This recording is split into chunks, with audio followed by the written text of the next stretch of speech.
नमस्कार, मैं मोहम्मद आसिफ। नेशनल समाचार में आप सबका स्वागत है। जब देश का 2021 से 20 का बजट पेश किया गया तो सबसे बड़ा सवाल ये आया कि एक तरफ जहां विपक्ष पूरा इसका विरोध कर रहे हैं तो सवाल ये भी है कि देश के कई ऐसे सेक्टर हैं जहां इसका स्वागत हो रहा है। और यही आज मैं आपको इस वीडियो में बताने की कोशिश करूंगा कि जो 2021 से 22 का जो बजट है जो पेश किया गया है, देश की वित्त मंत्री निर्मला सीतारमण ने जो पेश किया है, इसका जो खासियत है, जो बाज़ार में कारोबारी जो है इसका किस तरह से स्वागत कर रहे हैं, उनका क्या सोच है, क्या सोच कर वो इसका जो है स्वागत कर रहे हैं, ये तमाम तारीफ़ें उसी के जो जवानी है आज मैं आपको जो है बताने की कोशिश करूंगा। क्योंकि जहां पूरा एक तरफ पूरा भारत सरकार इसकी तारीफ़ कर रहा है, ये पूरा देश की तस्वीर बदलने वाला बता रहा है, तो वहीं विपक्ष जो है उसके उलट जो है वार कर रहा है, कह रहा है कि इसमें कुछ भी नहीं है, मिडिल क्लास के लिए कुछ नहीं है, सब लोग ये बजट उससे भी ख़राब है जो इससे पहले पेश किया गया था। तो इसके हकीकत को समझने के लिए इस वीडियो में समझते हैं कि आखिर आज इस बजट को लेकर जो है कारोबारी और सबसे ज़्यादा बाज़ार में जो स्वागत हो रहा है, लोग खुशियाँ मना रहे हैं, तो आखिर क्यों। घाटे की फिक्र छोड़कर इस वक्त सरकार को खर्च करना चाहिए। तमाम विवादों की यह बात तो वित्त मंत्री निर्मला सीतारमण ने मान ली है। उन्होंने इतनी हिम्मत दिखाई है कि चालू वित्त वर्ष में न सिर्फ सरकार का घाटा यानी फिस्कल डिफिसिट 9.5% पहुँचने की बात खुलकर कबूल की, बल्कि यह भी बताया कि अभी इस साल ही असली 1000 करोड़ रुपए का कर्ज और लेना पड़ेगा। अब सवाल है कि कुल मिलाकर सरकार इस साल 18.48 लाख करोड़ रुपए का कर्ज ले चुकी है। कोरोना काल में यह कोई आश्चर्य भी नहीं, ऐसा आशंका थी।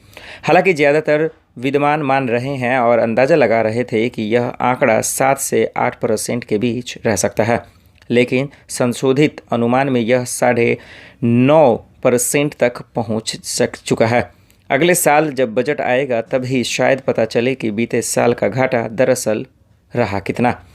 अब आपको बताएं कि यहाँ यह साफ करना ज़रूरी है कि वित्त मंत्री ने इस बार घाटे में वो घाटे भी शामिल करके दिखाए हैं कि जिन्हें अब तक सरकारें छिपा कर रखी थी। यह जिसने बैलेंस शीट में बाहर रखा जाता था, कर्ज लेने की एक बड़ी वजह तो साफ है। कोरोना की वजह से आमदनी में आई तेज गिरावट, डायरेक्ट और इनडायरेक्ट दोनों ही तरह से टैक्स की वसूली में भारी गिरावट है। वहीं दूसरी तरफ कोरोना की वजह से सरकार का खर्च कम होने के बजाय बढ़ा ही रहा है। बजट के बाद अपनी प्रेस कॉन्फ्रेंस में निर्मला जी ने कहा है, हर कोई मुझे सलाह दे रहा था कि प्लीज़ खर्च बढ़ाइए और इसलिए हमने खर्च किया। ऐसा न होता तो आप सरकारी घाटा इस जगह तक नहीं पहुंच सकता। और इसी तर्ज पर उन्होंने आगे की योजना भी बनाई है और अगले वित्त वर्ष में सरकारी घाटा जीडीपी के 6.8% पर पहुंचाने का लक्ष्य रखा है। इसके साथ उन्होंने हौसला बढ़ाने वाला एक ऐलान यह भी किया है कि अगले साल कैपिटल यानी ऐसी चीज़ों पर 5.5 लाख करोड़ रुपए से ज़्यादा का खर्च होगा, जिससे सरकार के पास संपत्ति बनती है, यानी वो खर्च जो बेकार नहीं जाता या वो रकम जो इस साल सिर्फ खर्च हो जाती है, आगे उससे कुछ मिलने की उम्मीद नहीं रहती। सरकार अब ऐसा खर्च बढ़ाती है तो निजी क्षेत्र को भी निवेश बढ़ाने की प्रेरणा और हिम्मत मिलती है। तो ये साफ है कि ये जो बजट है 2021 से 22 का, ये बेहद ही ज़रूरी था, क्योंकि कोरोना महामारी में इस तरह का बजट, और वो भी पहला बजट है ये, तो देश के लिए बहुत सारी उम्मीदें थी। अब यही लोग उम्मीद कर रहे हैं कि उन तमाम उम्मीदें लोगों की पूरी हो जाए। मोहम्मद आसिफ की रिपोर्ट, नेशनल समाचार। नमस्कार।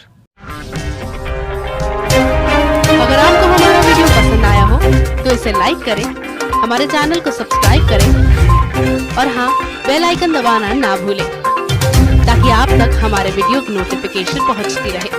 आप अपना सुझाव हमें कमेंट बॉक्स में दे सकते हैं। हमारे साथ जुड़ने के लिए